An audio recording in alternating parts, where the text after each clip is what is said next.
have any hope of finding alien life, we have to know what to look for.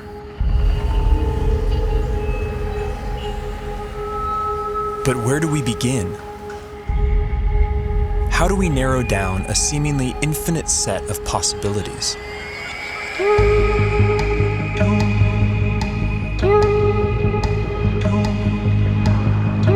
There's one thing we know for sure. Nature will have to play by her own rules. No matter how strange alien life might be, it's going to be limited by the same physical and chemical laws that we are.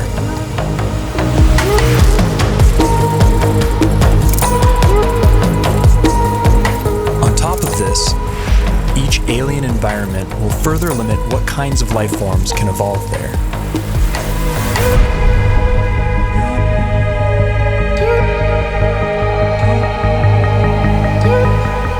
Despite these natural boundaries, the possibilities are staggering to imagine. Trillions of planets, each a unique cauldron of chemicals undergoing their own complex evolution.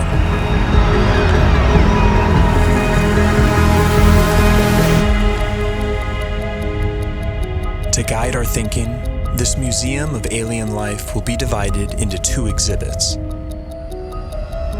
Life as we know it, home to beings with biochemistries like ours, and life as we don't know it, home to beings that challenge our concept of life itself.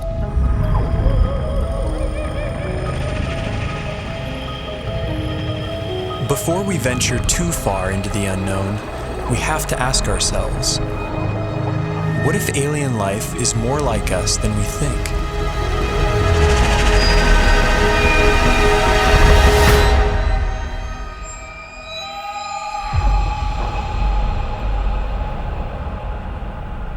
If there's one feature that unites us with the other specimens in this museum, it's carbon. Carbon is ubiquitous. It's one of the most common elements in the universe, and it's very good at forming large, stable molecules.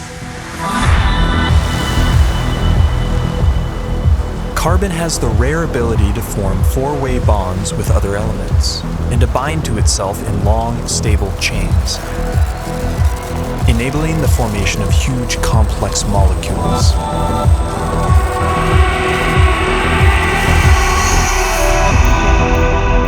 This versatility makes carbon the centerpiece in the molecular machinery of life. And the same carbon compounds that we use have been found far from Earth, clinging to meteorites and floating in far-off clouds of cosmic dust. The building blocks of life, drifting like snow through the universe.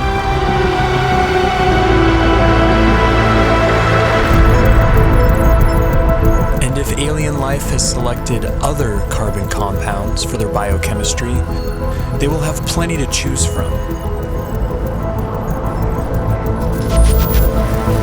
Scientists recently identified over 1 million possible alternatives to DNA, all carbon-based.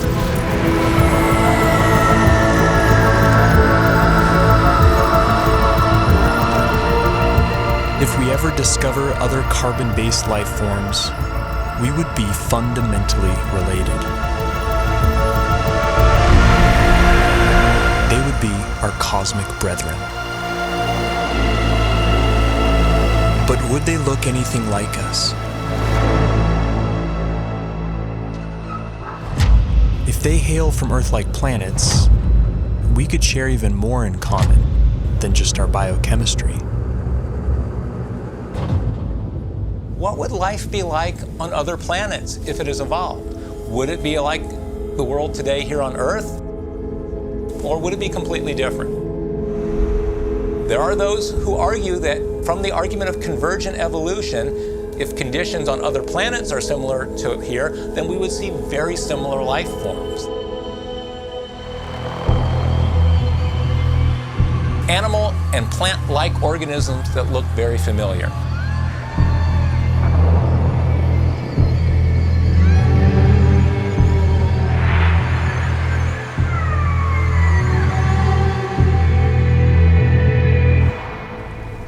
On Earth, certain features like eyesight, echolocation, and flight have evolved multiple times independently in different species.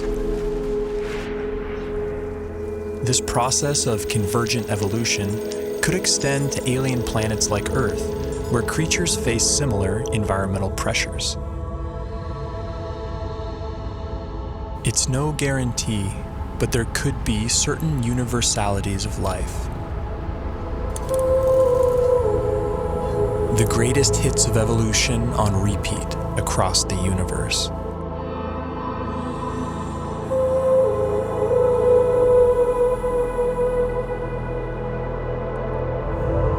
Each feature would be attuned to its local environment.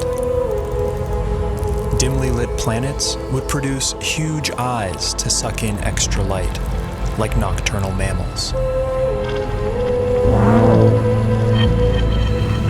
Some people have gone so far as to say that human-type organism, humanoids, will occur on other planets.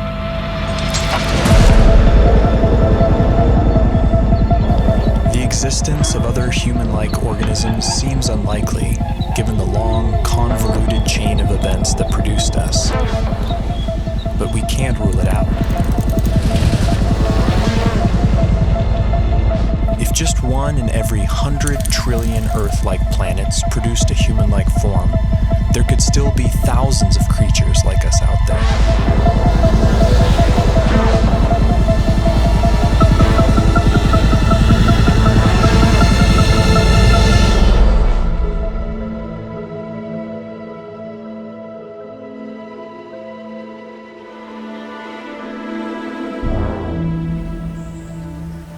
Convergent evolution is also rampant in plant life, and C4 photosynthesis has arisen independently over 40 times. Would alien plants look like ours or something else entirely?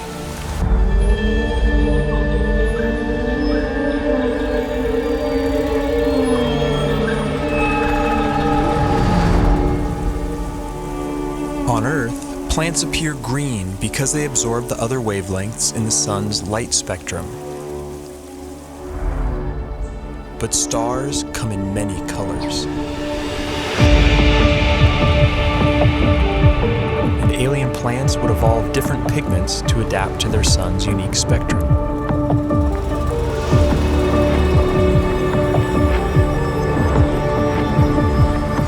Plants feeding off hotter stars could appear redder by absorbing their energy-rich bluer light.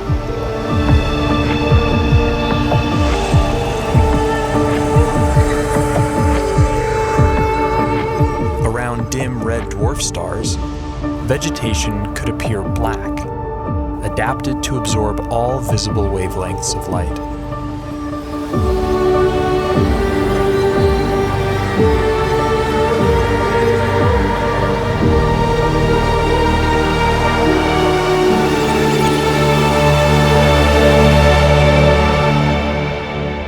Earth itself may have once appeared purple due to a pigment called retinol that was an early precursor to chlorophyll.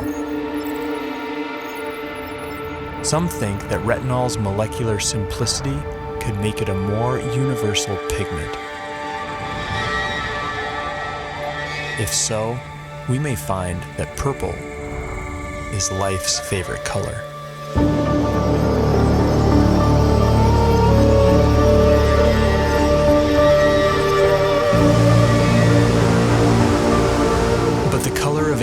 Vegetation is more than just a curiosity. It's chemical information that could be seen from light years away.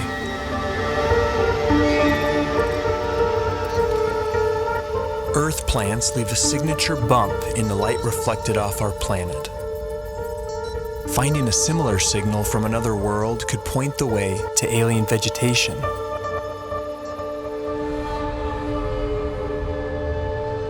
Perhaps this will be our first glimpse at alien life, a vibrant hue cast by a distant world.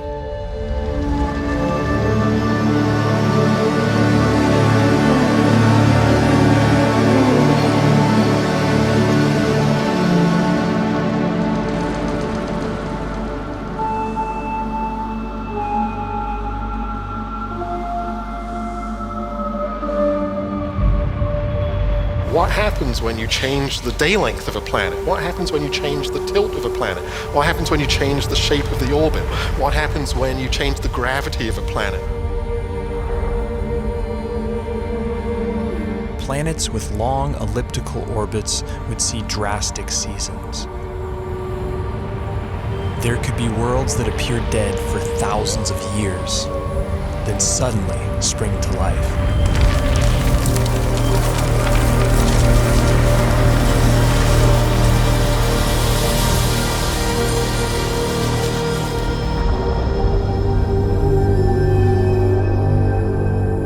Most of the rocky planets discovered so far have been massive super-Earths.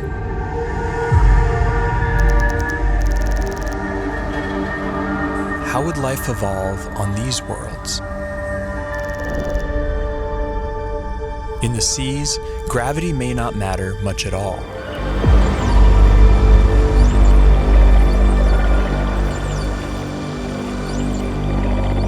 A high-gravity planet isn't high gravity all over. If you're in the sea, and that's where all life starts, there's very nearly no gravity because you're much the same density as the stuff around you. It's when the animals come out on land that they feel the gravity.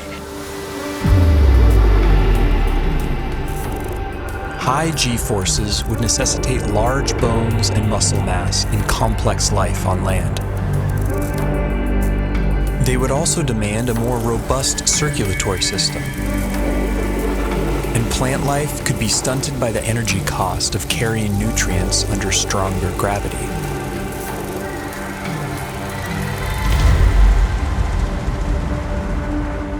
Low-gravity planets would more easily lose their atmospheres to space and lack a magnetic field to protect from cosmic rays.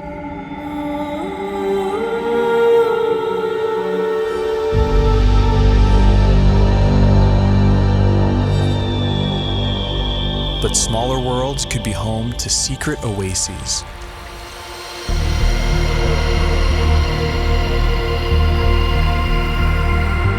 Huge cave systems that provide hideouts for life.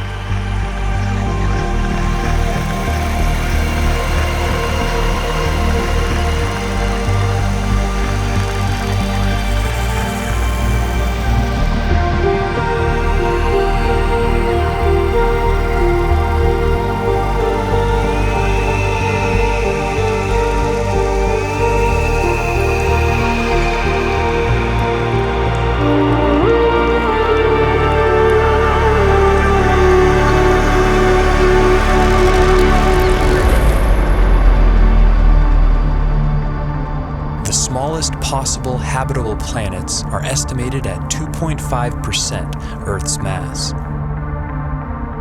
If surface life does evolve on these worlds, it could be a sight to behold.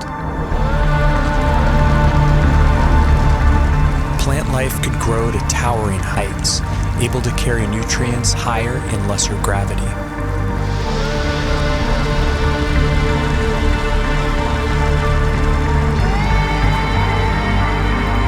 Without the need for bulky skeletons and muscle mass, animals could have body types that boggle the mind.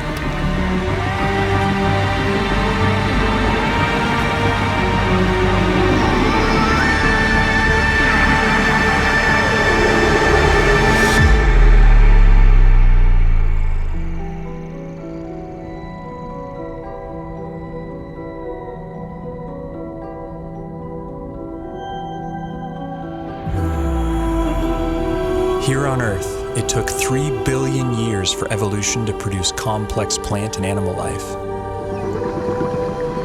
Simpler organisms are hardier, more adaptable, and more widespread. The largest collection in the Museum of Alien Life would likely be the Hall of Microbes.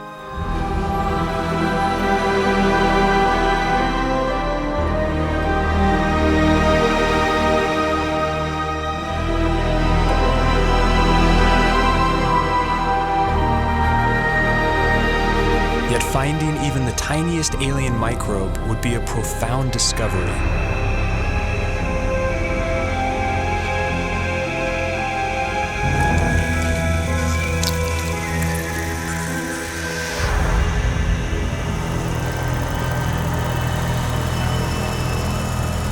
bite-sized life could leave a big footprint. Like stromatolites on Earth, layers of microbes could build up into huge rock mounds over time, leaving behind eerie structures. And in big enough numbers, some alien bacteria could leave a distinct biosignature by exhaling gases that wouldn't coexist naturally, like oxygen and methane.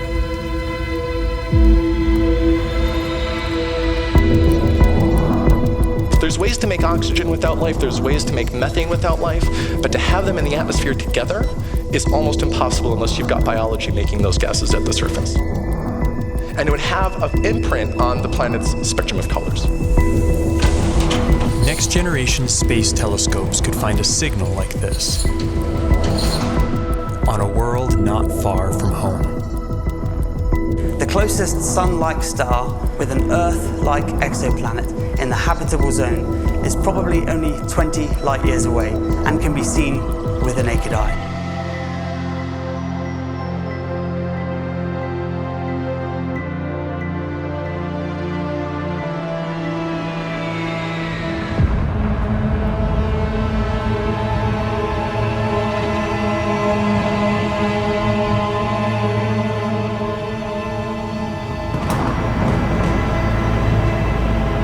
Most brown dwarfs are too hot to support life as we know it, but some are just cold enough.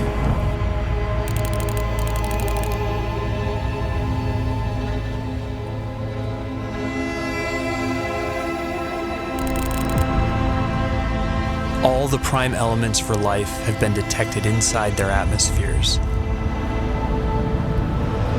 And within these clouds, some layers would provide ideal temperatures and pressures for habitability.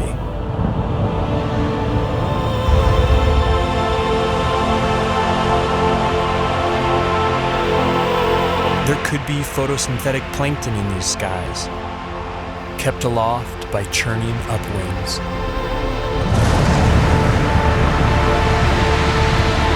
And with enough force, these upwinds could even support larger, more complex life. Predators.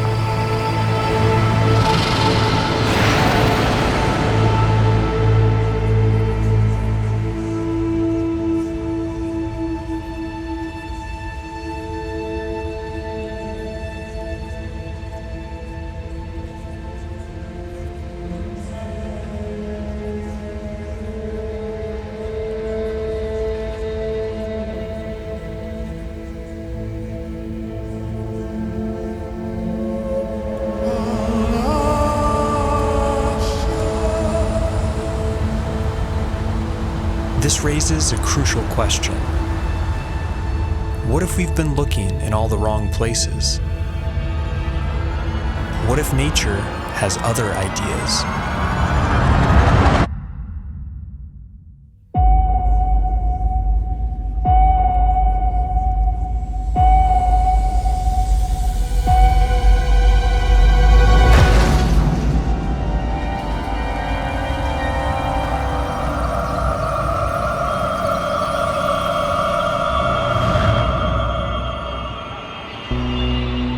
Most of the universe is too cold or too hot for liquid water and the biochemistry that supports life as we know it.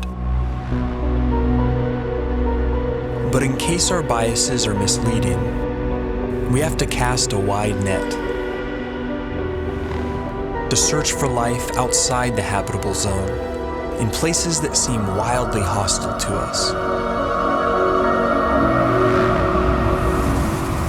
Exotic environments will demand exotic biochemistries, and while no element can match carbon's versatility, one contender is a frontrunner.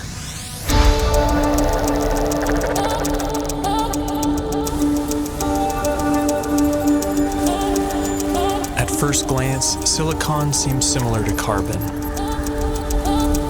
It forms the same four-way bonds and is also abundant in the universe.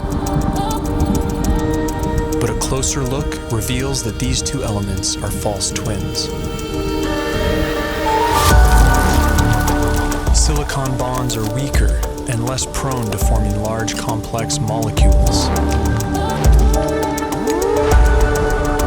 Despite this, they can withstand a wider range of temperatures, opening up intriguing possibilities. Life based on the silicon atom instead of carbon would be more resistant to the extreme cold, providing a whole new range of weird forms. But silicon has a problem.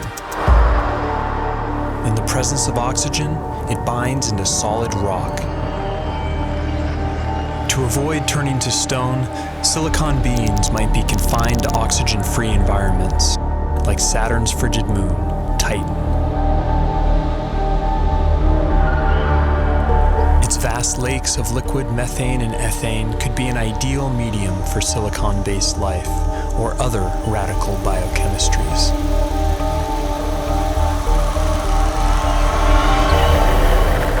Without ample sunlight, beings on worlds like Titan would likely be chemosynthetic, deriving their energy by breaking down rocks.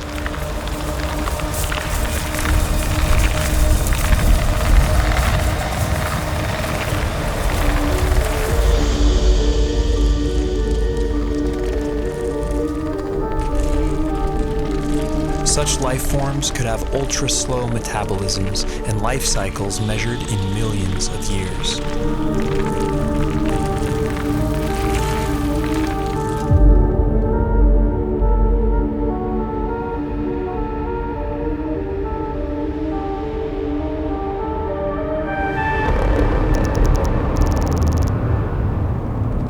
High temperatures, typically rigid silicon-oxygen bonds become more flexible and reactive, triggering more dynamic chemistry.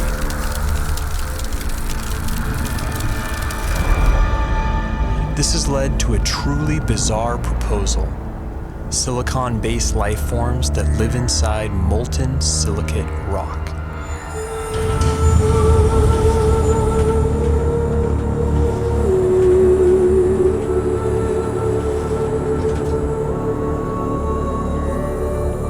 In theory, these forms could even exist deep beneath the Earth inside magma chambers as part of a shadow biosphere.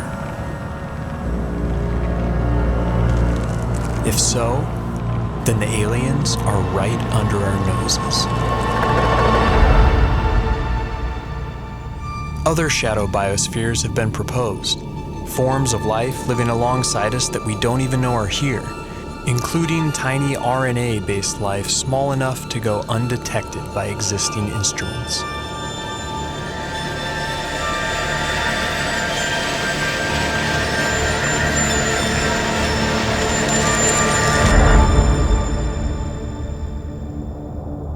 Clouds of dust in empty space might seem like the last place you'd expect to find anything living.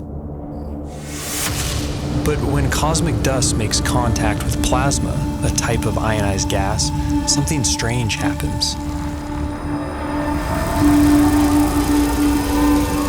In simulated conditions, dust particles have been seen spontaneously self-organizing into helical structures that resemble DNA.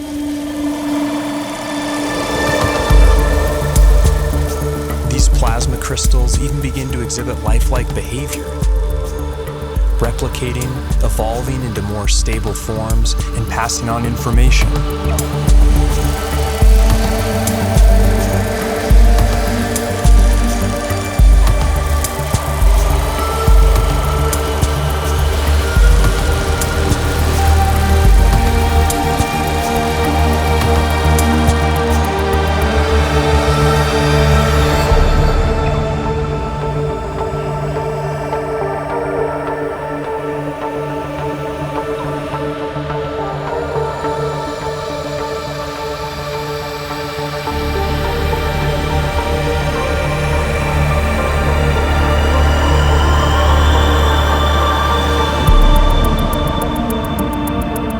Plasma is the most common state of matter in the universe. If complex evolving plasma crystals really exist, and if they can be considered life, they could be its most common form.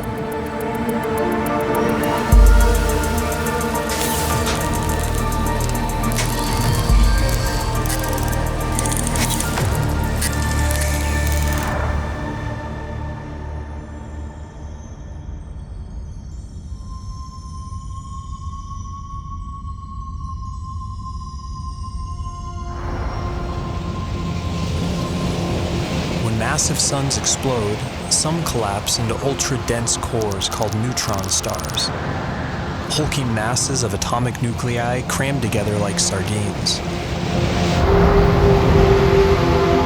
Conditions on the surface are mind-boggling. Gravity is 100 billion times stronger than Earth's. But beneath their iron nuclei crust lies something strange. A hot, dense sea of neutrons and subatomic particles.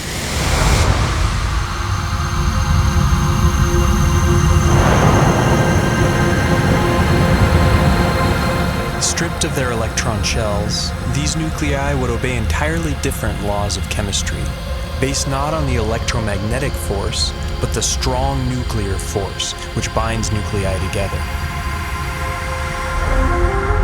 In theory, these particles could link up to form larger macronuclei, which could then combine into even bigger supernuclei.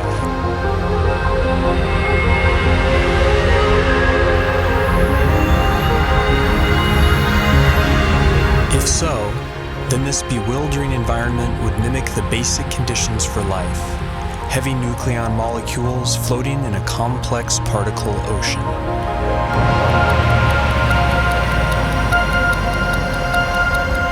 Some scientists have proposed the unimaginable: exotic life forms drifting through the strange particle sea, living, evolving, and dying on incomprehensibly fast timescales.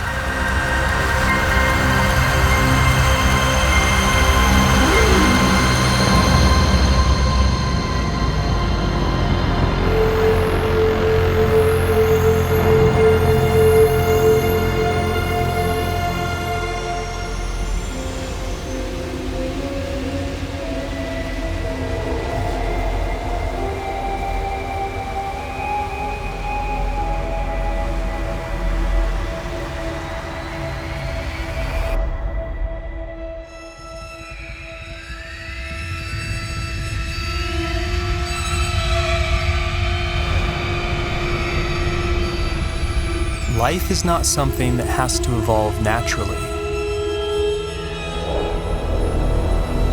It can be designed.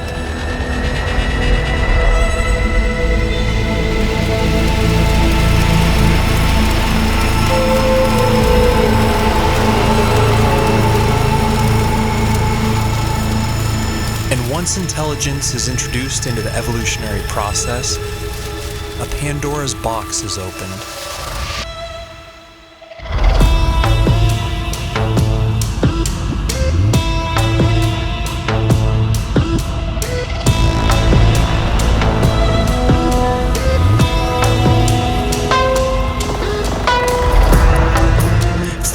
Typical biological limitations, synthetic and machine-based life could be the most successful of all. It could thrive almost anywhere, including the vacuum of space, opening up vast frontiers unavailable to biological organisms.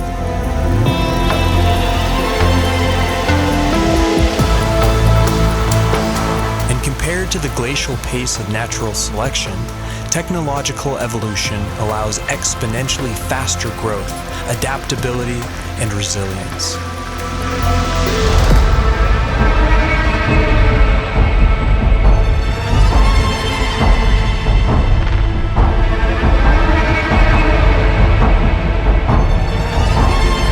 By some estimates, autonomous self-replicating machines could colonize an entire galaxy in as little as 1 million years.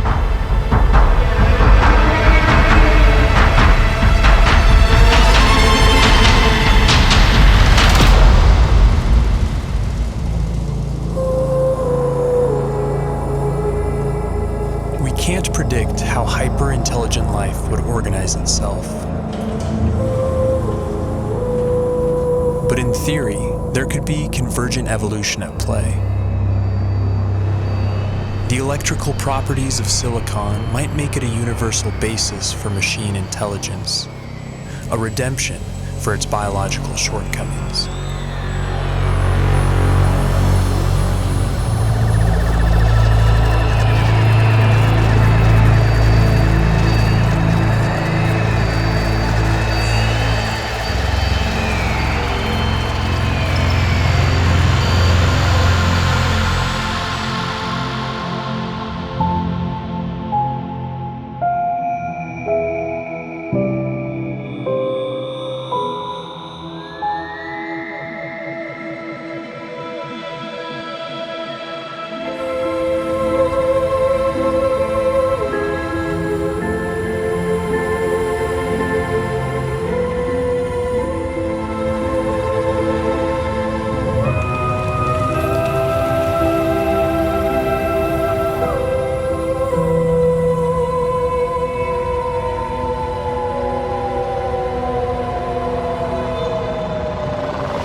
ages, perhaps machine intelligence will come to dominate, and naturally occurring biological life will be viewed as a quaint starting point.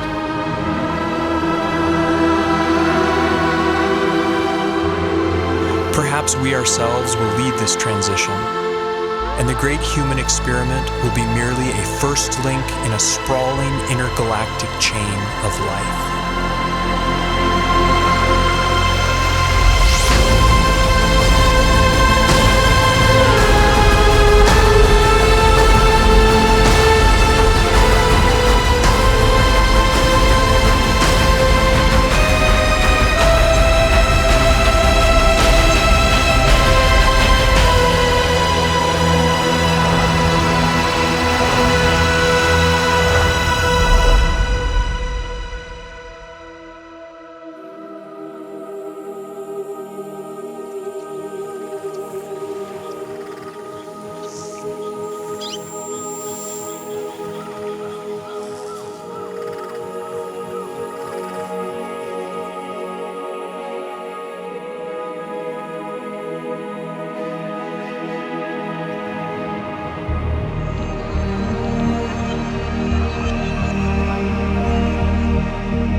Has said that one does not meet oneself until one catches the reflection from an eye other than human. One day that eye may be that of an intelligent alien. And the sooner we eschew our narrow view of evolution, the sooner we can truly explore our ultimate origins and destinations.